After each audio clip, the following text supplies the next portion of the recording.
बिस्मिल्लाहिर्रहमानिर्रहीम। अस्सलाम वालेकुम व्यूअर्स, उम्मीद करता हूँ कि आप लोग खैरियत से होंगे। मैं हूँ आपका टीचर मोहम्मद तनवीर और आज एक नए टॉपिक के साथ आपकी खिदमत में हाजिर हूँ। डियर स्टूडेंट, पिछले लेक्चर के अंदर हमने एक्सरसाइज 3.2 के पहले 5 क्वेश्चन और साथ उसका बेसिक इंट्रोडक्शन जो था उसको हमने लेक्चर के अंदर डिस्कस किया था। तो आज के इस लेक्चर के अंदर हम एक्सरसाइज 3.2 क्वेश्चन नंबर 6 से आज की इस एक्सरसाइज को स्टार्ट करेंगे और इंशाल्लाह आज की इस लेक्चर के अंदर हम इस एक्सरसाइज को कंप्लीट करेंगे। तो चलें बढ़ते हैं आज के लेक्चर की तरफ। तो हमारा जो सबसे पहला क्वेश्चन नंबर 6 है और क्वेश्चन नंबर 6 की स्टेटमेंट है हमारे पास, calculate the perimeter of the sector of circle to 1 decimal place as shown in the figure. हमने क्या करना है कि ये जो हमारे पास फिगर के अंदर सेक्टर मौजूद है, इस सेक्टर का पेरीमीटर कैलकुलेट करना है। ठीक है, तो पेरीमीटर कैलकुलेट करने के लिए डियर स्टूडेंट, पेरीमीटर का मतलब होगा इसकी जो बाउंड्री की लेंथ है, हमने वो लेंथ कैलकुलेट करनी। ठीक है, तो हमारे पास बाउंड्री में अगर देखा जाए तो यहाँ ये एक रेडियस मौजूद है, एक ये रेडियस मौजूद है और ये हमारे पास लेंथ ऑफ आर्क मौजूद है। तो जो हमारे पास पेरीमीटर होगा वो बेसिकली किसके बराबर होगा, radius plus length of arc, क्योंकि हमारे पास यहाँ सेक्टर के 3 एलिमेंट्स बन पा रहे हैं। ठीक है, पहले वाला ये वाला रेडियस आ जाएगा हमारे पास, दूसरा ये वाला रेडियस आ जाएगा और नंबर 3 हमारे पास ये वाली लेंथ ऑफ आर्क आ जाएगी। तो रेडियस हमें मौजूद है हमारे पास, तो हमें क्या करना पड़ेगा, सबसे पहले पेरीमीटर निकालने के लिए हमें लेंथ ऑफ आर्क कैलकुलेट करनी है। प्रीवियस लेक्चर के अंदर भी हमने डिस्कस किया था कि जो लेंथ ऑफ आर्क है उसको कैलकुलेट करने के लिए हमें 2 चीज़ों की ज़रूरत होती है, रेडियस की एंड नंबर 2 हमें सेंट्रल एंगल की ज़रूरत पड़ती है। ठीक है, तो चलें हम सॉल्यूशन की तरफ बढ़ते हैं। तो सबसे पहले हम अपनी स्टेटमेंट के अंदर जो गिवन डाटा है उसके अंदर अगर देखा जाए तो सेंट्रल एंगल जिसको हम एक्स से रिप्रेजेंट करते हैं वो हमारे पास 115 डिग्री एंड नंबर 2 हमारे पास रेडियस मौजूद है और रेडियस हमारे पास क्या आ जाएगा, 8 सेंटीमीटर हो जाएगा। ठीक है, अब वी नो दैट, हमें पता है कि जो लेंथ ऑफ आर्क है, लेंथ ऑफ आर्क का फार्मूला होता है हमारे पास central angle divided by 360 degree multiply by 2 pi are. तो चलें अब हम क्या करते हैं कि इसी फार्मूला का यूज़ करते हुए सबसे पहले लेंथ ऑफ आर्क कैलकुलेट कर लेते हैं, देन हम क्या करेंगे, पेरीमीटर कैलकुलेट कर लेंगे। ठीक है, तो हमारे पास फार्मूला था कि L इज़ इक्वल टू, सबसे पहले मेरे पास सेंट्रल एंगल जो है वो 115 यानी कि 115 degree divided by 360 degree multiply by 2 आ जाएगा। पाई की वैल्यू हमारे पास होती है 22/7 और मल्टीप्लाई बाय आर, और आर हमारे पास क्या है, 8 सेंटीमीटर मौजूद है। ठीक है, तो चलें अब इसकी सिंप्लीफिकेशन करते हैं। थोड़ी सी सिंप्लीफिकेशन में देखें, सबसे पहले हमारे पास जो कैंसिलेशन होती है हम 2 के साथ कैंसिलेशन करते हैं। तो जब इसकी 2 के साथ कैंसिलेशन की जाएगी तो हमारे पास यहाँ क्या आ जाएगा, 2 1s are 2, 2 8s are 16 और 180। अगेन 180 जो है इसकी फिर अगर देखी जाए 2 पे कैंसिलेशन हो जाती है तो ये 11 2s are 22 और यहाँ फिर जब 2 के साथ इसकी कैंसिलेशन की तो ये मेरे पास क्या आ गया, 90। ठीक है, तो नेक्स्ट स्टेप में ज़रा लिखते हैं, ये मेरे पास आ गया 115 डिवाइडेड बाय 90 मल्टीप्लाई बाय आ जाएगा 11 मल्टीप्लाई बाय क्या आ जाएगा 8 और डिवाइडेड बाय अभी भी हमारे पास 7 मौजूद है। ठीक है, तो अब फर्दर देखें, अभी भी कैंसिलेशन हो रही है, ये 2 के साथ हम 8 को कैंसिल कर सकते हैं तो ये 2 4s are 8 हो जाएगा और यहाँ भी जब 2 के साथ कैंसिलेशन की तो ये मेरे पास क्या आ जाएगा, 45 आ जाएगा। अब इसी 45 की फर्दर हम कैंसिलेशन करते हैं 115 के साथ, दोनों 5 पर डिवाइड हो रहे हैं तो ये मेरे पास क्या आ जाएगा, 9 5s are 45 और 5 2s are 10 और 5 3s are 15। ठीक है, तो हमारे पास जो अब आगे वैल्यू वो आ जाएगा 23 multiply by 11 multiply by 4 and divided by हमारे पास क्या आ जाएगा, 9 मल्टीप्लाई बाय 7। ठीक है, तो सबसे पहले हम क्या करते हैं, 23 को मल्टीप्लाई करते हैं 11 के साथ, तो 23 मल्टीप्लाई बाय 11 हो जाएगा और फिर उसको हम मल्टीप्लाई कर देंगे 4 के साथ, तो हमारा आंसर आ जाएगा 1 0 1 2 डिवाइडेड बाय, और 9 और 7 को हम मल्टीप्लाई करते हैं तो हमारे पास क्या आ जाएगा 63। ठीक है, अब हमें क्या करना है, हमें एल कैलकुलेट करने के लिए 1012 यानी कि 1012 को डिवाइड करना है हमने 63 के ऊपर। ठीक है, 63 के ऊपर जब हम इसको डिवाइड करेंगे तो आफ्टर डिवीजन हमारे पास जो आंसर आ जाएगा वो आ जाएगा 16.1। ठीक है, तो आंसर आया 16.1।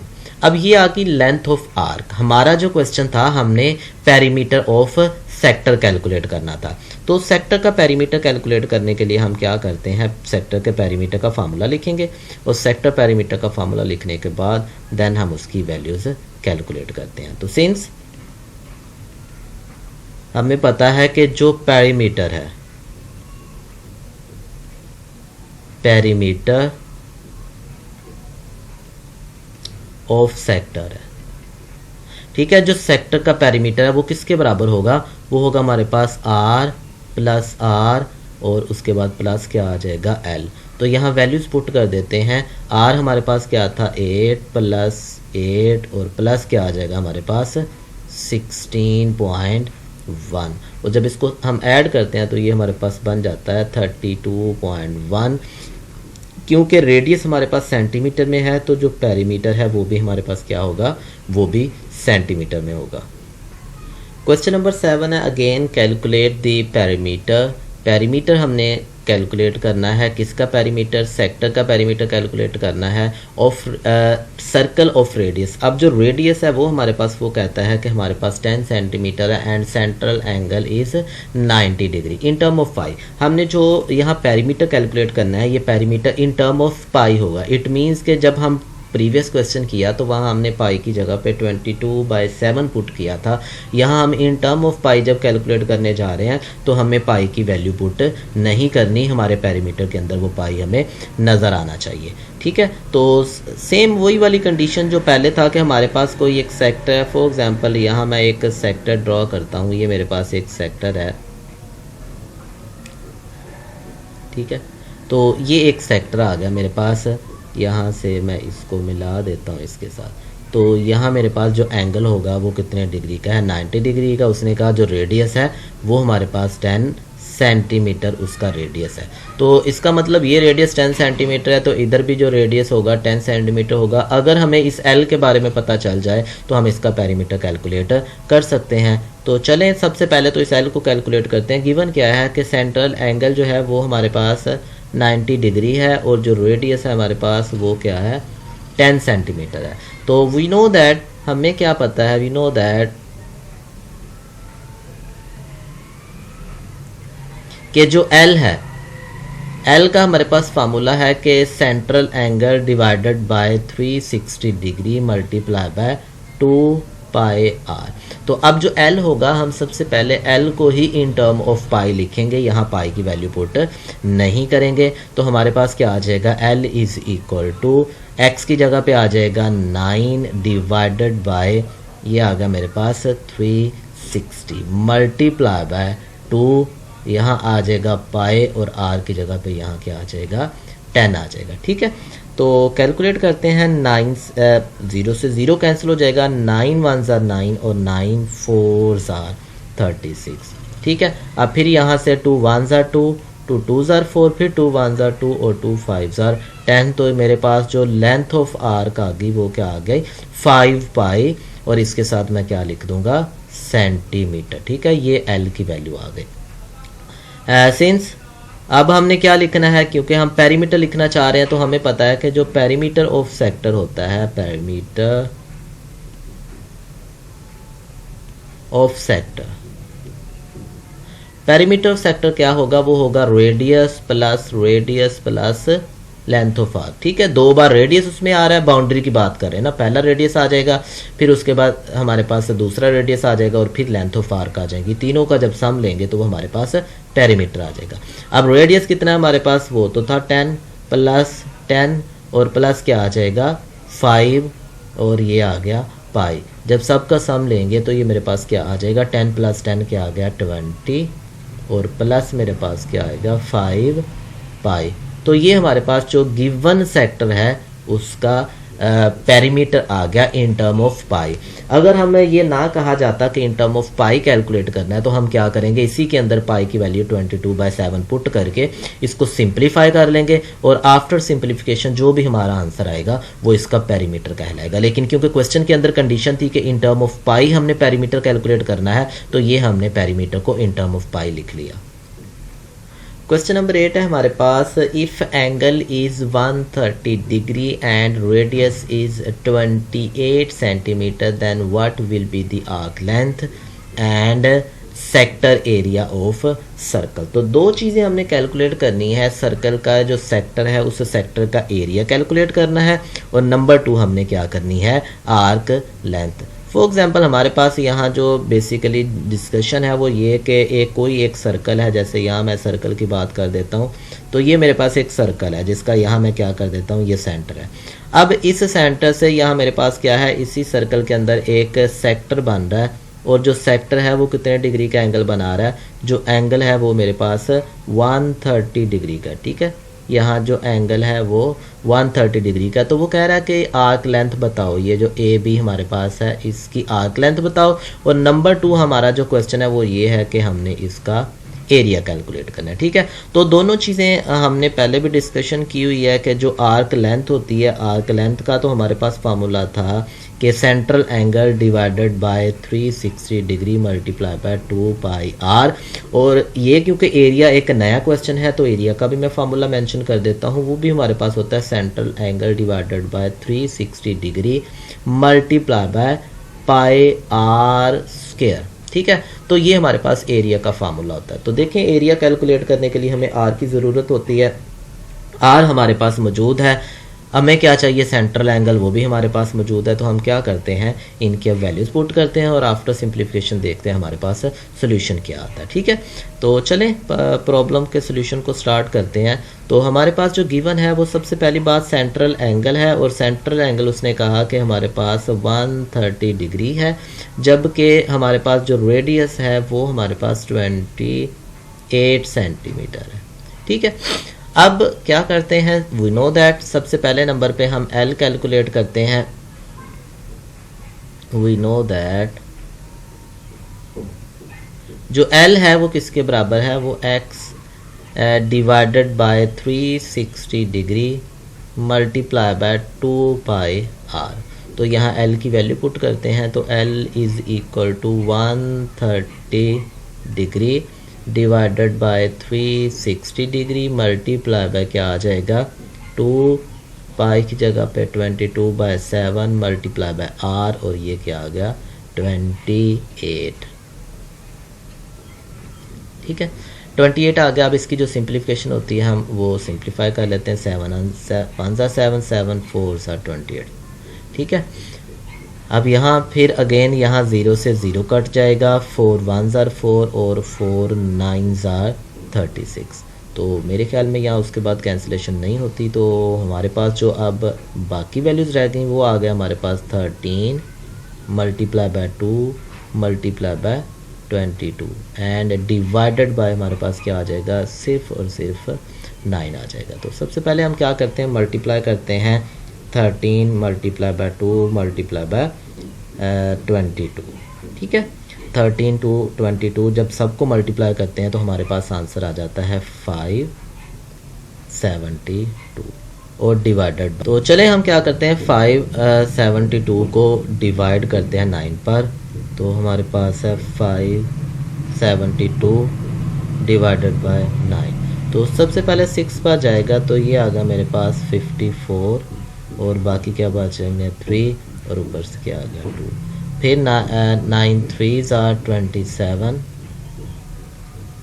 ठीक है, तो 27 और यहाँ मेरे पास क्या आ गया 5, यहाँ पॉइंट लगा लेते हैं, यहाँ भी पॉइंट लगा लेते हैं, तो ऊपर से क्या आ जाएगा 0। तो अब ये 5 पे जाएगा, 9 5s are 45, बाकी फिर 5 बच गया, ऊपर से फिर एक 0 लगा के नीचे ले आते हैं, फिर 5s are 45।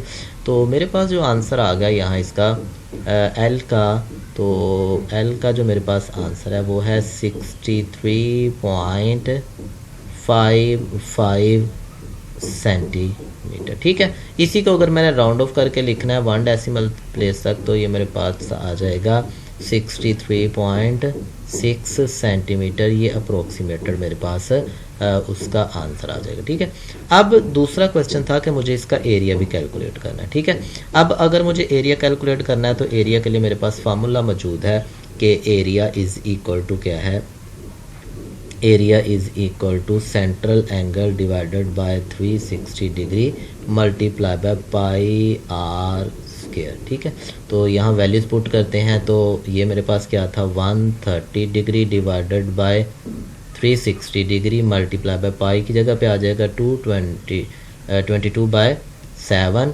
और आर स्क्वायर है तो वो मेरे पास आ जाएगा 28 इसका स्क्वायर आ जाएगा। ठीक है, अच्छा जी, तो यहाँ एक चीज़ नोट करें कि अगर मैं 22 को 1 टाइम लिखूँ, स्केयर लिखा हुआ है तो मैं उसको क्या करता हूँ 2 टाइम प्रोडक्ट फाइंड आउट कर लेता हूँ। तो मेरे पास ये आ जाएगा 130 divided by 360 multiply bye 22/7 multiply by 28 और मल्टीप्लाई बाय क्या आ जाएगा 28। ठीक है, तो 2 टाइम है, इसकी कैंसिलेशन करते हैं, जो कैंसिलेशन होती है तो कैंसिलेशन के बाद यहाँ मेरे पास क्या आ जाएगा 4 और ये 0 से 0 कट जाएगा और 4 1s are 4 4 9s are 36। और अगर मैं कैंसिलेशन की बात करता हूँ तो यहाँ कैंसिलेशन नहीं होती तो मेरे पास क्या रह गया 13 मल्टीप्लाई बाय 22 मल्टीप्लाई बाय 28 और डिवाइडेड बाय क्या आ जाएगा 9 आ जाएगा। ठीक है, तो फिर मैं यहाँ क्या करता हूँ 13 multiply by 22 multiply by 28 product लेता हूँ तो मेरे पास जो प्रोडक्ट है वो मेरे पास आ जाएगा 8008 और डिवाइडेड बाय क्या आ गया 9 आ गया। तो मुझे फिर अगेन क्या करना पड़ेगा, यहाँ इसको डिवाइड करना पड़ेगा और डिवाइड करके देखते हैं कि मेरे पास सोल्यूशन है क्या आता है। तो अपने आंसर को मैं क्या करता हूँ 9 पर डिवाइड कर देता हूँ। 8008 को जब 9 पर डिवाइड करते हैं तो हमारे पास आंसर क्या आ जाता है 889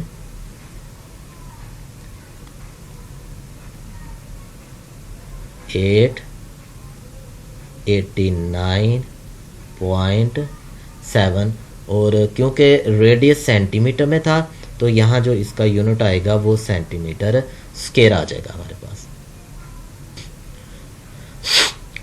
नेक्स्ट क्वेश्चन नंबर 9 है कि Gulshan wants to create a garden in the shape of a sector. अब गुलशन क्या चाहती है कि सेक्टर की शक्ल में गार्डन बनाना चाहती है सर्कल के सेक्टर की, जिसका रेडियस 42 फीट है and having a central angle of 120 degree. Central angle जो है वो आपके पास क्या है 120 डिग्री है। Calculate the area of the grass which is required to cover the garden. तो हमें क्या करना basically area of sector calculate करना है, वही एरिया गार्डन को कवर करने के लिए ग्रास रिक्वायर्ड होगा। ठीक है, तो एरिया कैलकुलेट करना है तो एरिया कैलकुलेट करने के लिए सॉल्यूशन की तरफ चलते हैं। गिवन डाटा हमारे पास क्या है कि सेंट्रल एंगल गिवन है, उसने कहा कि सेंट्रल एंगल 120 डिग्री होगा।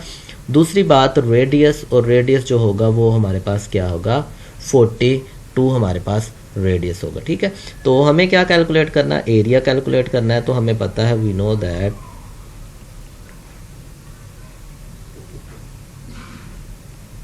कि हमारे पास जो एरिया ऑफ सेक्टर है वो बेसिकली किसके बराबर है central angle divided by 360 degree multiply by pi R square. ठीक है, तो यहाँ क्या करूँगा मैं सेंट्रल एंगल की वैल्यू पुट कर देता हूँ तो ये आ गया 120 डिवाइडेड बाय 360 मल्टीप्लाई बाय क्या आ जाएगा 22/7 एंड मल्टीप्लाई बाय क्या आ जाएगा 42 और 42 का यहाँ क्या आ जाएगा हमारे पास स्क्वायर आ जाएगा। ठीक है, तो अब देखते हैं यहाँ जो सिंप्लीफिकेशन होती है, यहाँ अगर देखा जाए 0 के साथ 0 कैंसिल हो जाएगा, 12 1s are 12 and 12 3s are हमारे पास क्या आ जाएगा 36।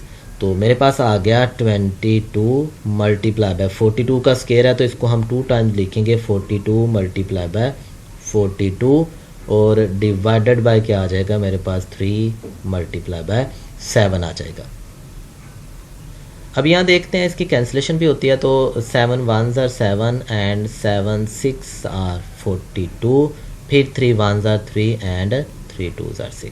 तो मेरे पास क्या आ गया 22 multiply by 42 and multiply by क्या आ जाएगा 2 आ जाएगा। ठीक है, तो सबसे पहले मैं क्या करता हूँ 2 और 22 को मल्टीप्लाई कर लेता हूँ, तो मेरे पास क्या आ जाएगा 44 मल्टीप्लाई बाय क्या आ जाएगा 42। अब इन दोनों का क्या करते हैं हम लोग प्रोडक्ट ले लेते हैं 44 और 42 का प्रोडक्ट। ठीक है, 44 और 42 का प्रोडक्ट लेंगे तो हमारे पास देखें मल्टीप्लाई करने के बाद क्या आंसर आता है। तो मेरे पास यहाँ मौजूद है 44 एंड 42। तो दोनों को मल्टीप्लाई करते हैं 4 2s आर यहाँ 8 आ जाएगा, 4 2s आर 8, फिर 4 4s आर 16, 117, 4 4s आर 16 और 117 आ गया। ठीक है, तो यहाँ इसका जब हम सम लेंगे तो ये मेरे पास आ गया 8 और यहाँ क्या आ जाएगा 4, 1 कैरी था तो यहाँ भी क्या हो जाएंगे 8 और ये क्या आ गया 1 आ गया। तो यहाँ हमारे पास जो आंसर आ जाएगा आफ्टर प्रोडक्ट वो हमारे पास आ जाएगा 1848, क्योंकि हमारे पास जो था रेडियस फीट में था, तो ये वाला जो यूनिट आ जाएगा ये क्या आ जाएगा स्क्वायर फीट के अंदर एरिया आ जाएगा। तो ये वो वाला एरिया है जो गुलशन को रिक्वायर्ड है, जिस पे वो क्या करना चाह रही है गार्डन बना के ग्रास लगाना चाह रही है। Question number 10, a sector of a circle with an area of 26 pi centimeter square and has a radius 6 centimeter, what is the measure of central angle। तो हमें क्या करना है, हमारे पास एरिया गिवन है, हमारे पास रेडियस गिवन है, हमने सेंट्रल एंगल कैलकुलेट करना है। यानी कि हमें क्या गिवन है एरिया ऑफ सेक्टर और वो है 26 पाई सेंटीमीटर स्क्वायर, रेडियस गिवन है और वो हमारे पास क्या है 6 सेंटीमीटर, और हमसे कहा गया है कि हम इसका सेंट्रल एंगल कैलकुलेट करके दें। तो हमें पता वी नो दैट हमारे पास एरिया का फार्मूला मौजूद है, और एरिया का जो फार्मूला है वो हमारे पास होता है A is equal to central angle divided by 360 degree multiply by हमारे पास क्या आ जाएगा पाई आर एंड स्क्वायर। ठीक है, तो यहाँ वैल्यूज पुट कर देते हैं। हमारे पास एरिया की वैल्यू हमारे पास क्या है 26 pi is equal to X divided by 360 multiply by क्या आ जाएगा पाई और आर की जगह पे आ जाएगा 6 और उस 6 का स्क्वायर आ जाएगा। ठीक है, तो ये आ गया 26 pi is equal to X divided by 360 multiply by pi और मल्टीप्लाई बाय 36 आ जाएगा। अब 36 की इसके साथ कैंसिलेशन करते हैं तो क्या आ जाएगा 36 10s आर 360 आ जाएगा। तो ये मेरे पास आ गया 26 pi is equal to X multiply by pi और डिवाइडेड बाय क्या आ जाएगा 10। तो क्या करते हैं 10 इधर डिवाइड हो रहा है, जब इसको लेफ्ट साइड पे लेके आएंगे तो ये 26 पाई के साथ मल्टीप्लाई हो जाएगा, और उधर से पाई जो है वो एक्स के साथ मल्टीप्लाई हो रहा है, लेफ्ट साइड पे लेके आएंगे तो यहाँ आके वो डिवाइड हो जाएगा। पाई की पाई के साथ कैंसिलेशन कर देंगे तो ये मेरे पास आ गया 26 multiply by 10 is equal to क्या आ गया एक्स आ जाएगा। ठीक है, तो यहाँ से हम क्या करते हैं दोनों को मल्टीप्लाई करते हैं तो ये मेरे पास आ गया 260 डिग्री। तो जो सेंट्रल एंगल है जिसको हम कैलकुलेट करना चाह रहे हैं वो हमारे पास क्या होगा 260 डिग्री का सेंट्रल एंगल। लास्ट क्वेश्चन है इस एक्सरसाइज का कि if a clock face measured 14 inches across how much area is between the minute and hours hand eight 5 o'clock। तो हमने बताना है कि हमारे पास एक क्लॉक है जिस क्लॉक का जो डायमीटर है वो हमारे पास कितना है, वो हमारे पास 15 इंचेस है 14 इंचेस सॉरी। तो यहाँ देखें फॉर एग्जांपल यहाँ मैं एक क्लॉक की बात कर लेता हूँ। तो ये हमारे पास एक क्लॉक नुमा फिगर है जिसके अंदर अगर मैं इसकी मेजरिंग की बात करूँ तो यहाँ मेरे पास क्या हो जाएगा 12 o'clock, यहाँ मेरे पास 6 हो जाएगा। ठीक है तो यहाँ 6 आ जाएगा। तो यहाँ हमारे पास क्या होता है 3 और 3 के ऑपोजिट यहाँ क्या आता है 9। अब इनके दरमियान में दो डिविजन्स होती हैं 1 and 2, 4 and 5, 7 and 8, 10 and 11। तो हमने बताना है कि एट 12 o'clock जो हमारे पास मिनट हैंड आती है 5 o'clock। ठीक है, यहाँ 5 o'clock जब 5 बजेंगे तो हमने बताना है कि जो हमारे पास सेक्टर है इस सेक्टर का एरिया कितना होगा। अच्छा, एक चीज़ यहाँ गिवन है हमारे पास कि इस फिगर के लिए जो डायमीटर है ना, वो डायमीटर मेरे पास, मुझे यहाँ दो चीज़ें कैलकुलेट करनी है। एक तो रेडियस इस क्लॉक का कैलकुलेट करना है और नंबर 2 मुझे क्या करना है, इसका सेंट्रल एंगल कैलकुलेट करना है। तो चले हम सॉल्यूशन की तरफ चलते हैं। अगर हमें एरिया चाहिए तो इन दोनों चीज़ों को सबसे पहले फाइंड आउट करना पड़ेगा। अब देखिए, गिवन दैट हमारे पास उसने कहा कि 14 इंचेस अक्रॉस है। इट मीन्स कि वो कहता है कि ये जो डायमीटर है वो डायमीटर है और जो रेडियस होता है वो बेसिकली डायमीटर का हाफ होता है। तो इसका मतलब ये हुआ 14 divided by 2 is equal to 7। तो ये जो 7 सेंटीमीटर होगा, ये 7 सेंटीमीटर हमारा क्या होगा, रेडियस होगा। अब हमें सेंट्रल एंगल कैलकुलेट करना है। तो सेंट्रल एंगल कैलकुलेट करते हैं कि हमारे पास मेजर ऑफ सेंट्रल एंगल कितने डिग्री का बनेगा। अच्छा, यहाँ एक चीज़ समझने वाली है कि हमारे पास जो क्लॉक है ना, इसकी जो कंप्लीट रोटेशन है ना, वो कंप्लीट रोटेशन हमारे पास 360 डिग्री की है। ठीक है, इसका मतलब ये हुआ कि हमारे पास एक आवर्स हैंड है, एक मिनट हैंड है। मिनट हैंड अगर कंप्लीट घूम के अपना एक कंप्लीट चक्कर लगाएगी तो हमारे पास वो क्या बनेगा, 360 डिग्री का। सेम लाइक अगर आवर्स हैंड की बात करते हैं तो मिनट हैंड अगर हमारे पास 12 पे है और आवर्स हैंड 1 से घूम के दोबारा 12 पर आ जाएगी, तो इसका मतलब वो एक कंप्लीट चक्कर लगाएगी और कंप्लीट चक्कर में हमारे पास जो सेंट्रल एंगल होता है वो हमारे पास 360 डिग्री का बनेगा। ठीक है, कंप्लीट चक्कर में। यहाँ मैं ये बात कर रहा हूँ कि अगर यहाँ से हम घुमाएं आर्स हैंड को और घूम के दोबारा ये इसी पॉइंट पे आ जाए, तो इसका मतलब इसने कंप्लीट चक्कर लगाया और इसकी रोटेशन क्या हुई, 360 डिग्री हो। अच्छा, तो सबसे पहले हमारे पास जो यहाँ मैयर कैलकुलेट करनी है, एट 5 o'clock हमने बताना है कि एट 5 o'clock हमारे पास जो एंगल है वो कितने डिग्री का बनेगा। ठीक है, तो कंप्लीट रोटेशन में से हमने सिर्फ और सिर्फ कितने सेगमेंट जो है वो कवर किए हुए हैं, वो हमारे पास जो कवर्ड सेगमेंट हैं वो 5 हैं। तो मैं यहाँ लिखता हूँ measure of central angle at 5 o'clock। हमारे पास आ जाएगा मैयर ऑफ सेंट्रल एंगल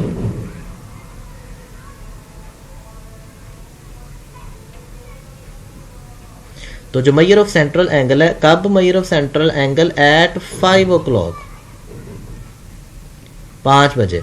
तो वो टोटल जो हमारे पास 12 सेगमेंट है, अभी 12 में से सिर्फ और सिर्फ कितने कवर हुए हैं, 1 2 3 4 एंड 5, सिर्फ 5 हुए हैं। तो 5 और 12 है और ये कंप्लीट रोटेशन का 5 और 12 पार्ट हमारे पास क्या आया, कवर हुआ होगा। तो यहाँ मैं क्या करता हूँ, इसको सिंप्लीफाई कर लेता हूँ। 12 3 30 आ गया एंड 5 मल्टीप्लाई बाय 30 हमारे पास क्या आ गया, 150 डिग्री।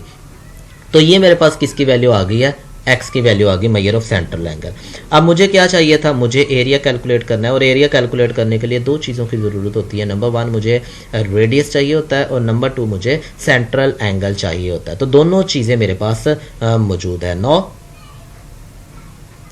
हमें पता है कि जो एरिया है, एरिया का फार्मूला होगा central angle divided by 360 degree multiply by pi R square. तो यहाँ हम क्या करेंगे, इनकी वैल्यूज पुट कर देंगे। जब इसकी वैल्यू पुट करेंगे तो पाई मेरे पास क्या आ गया, 150 degree divided by 360 degree multiply by पाई की वैल्यू यहाँ आ जाएगी 22/7 और मल्टीप्लाई बाय आर की जगह पे आ जाएगा 7 का स्क्वायर आ जाएगा। ठीक है, तो यहाँ r की जगह पे हम लिख देंगे 7 और इस 7 का स्क्वायर आ जाएगा। ठीक है, इसको सिंप्लीफाई करते हैं, 0 के साथ 0 कैंसिल कर दिया तो मेरे पास आ गया 15 divided by 360 multiply bye 22/7 multiply by 7 multiply by 7। तो 7 से यहाँ 7 कैंसिल आउट हो जाएगा और यहाँ अगर कैंसिलेशन की बात करते हैं तो ये 5 3s are 15 और 12 3s are 36 आ जाएगा। फिर यहाँ भी कैंसिलेशन हो रही है हमारे पास, तो ये आ जाएगा 6 2s are 12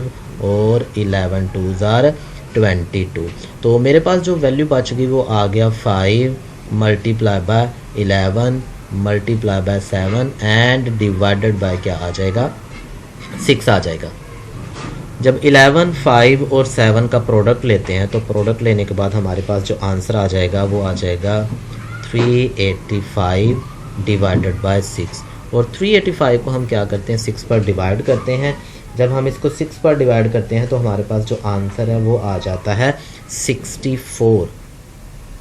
64.16 और ये क्योंकि इंचज़ में है तो जो एरिया आएगा वो हमारे पास क्या आ जाएगा, वो स्क्वायर इंचज़ आ जाएगा, इंचज़।